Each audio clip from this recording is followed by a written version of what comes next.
Is there any one specific reason that we're seeing gold being so volatile? An all-time high yesterday of 1911, and now we're well below $1,800 a fine ounce. Yeah, I think we've got to put this in context. I mean, the volatility that we've seen in gold has been absolutely unbelievable. So if you go back to the early 90s, the average gold price increase per year, or on a year-on-year basis, has been about 4%. And the biggest increase we saw on an annual basis was 35%. And back at the 1900, we were up by 50% from where we were a year ago. So that was a kind of really unprecedented rally, really, that we saw in gold. And I think inevitably the support levels hadn't really been built up on the way up, and therefore the market was looking pretty vulnerable at those kind of levels. So we tend to be somewhat cautious on gold at this point. I think we could see prices pulling back further. I mean, there are kind of good, strong fundamental reasons for gold being higher, but we think the rally was really overdone.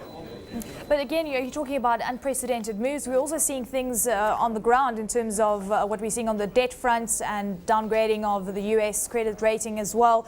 Also unprecedented times, some would say. Do you think that this just is a minor blip in an overall bull run for the yellow metal?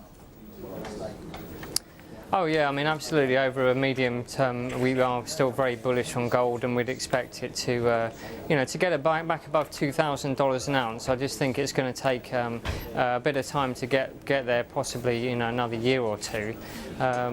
But I think you're right. It's been a very spectacular rally. There are lots of things that the markets are very kind of cautious at the moment. So we're seeing a lot of stress starting to creep back into some of the money markets. So they're starting to hit one-year highs, indicating continued stress. But we remain relatively optimistic, primarily because we think we have an upbeat view on China in particular, which we think will help to pull the world through the worst of this kind of turmoil. Well, Daniel, I've been watching that Greek 2-year bond yield. It hit around 45% a little earlier today. Also unprecedented moves. We haven't seen these kind of levels since the record that was hit before Greece received the second bailout package, when we saw the yield jumping to around 39%. Do you think that a default could be on the cards? Do you think gold is already priced a scenario like this in? Yeah, I mean, it's very difficult to say at this point because, of course, we don't know exactly what's going to happen next. But I think the markets have been through a bit of a panic.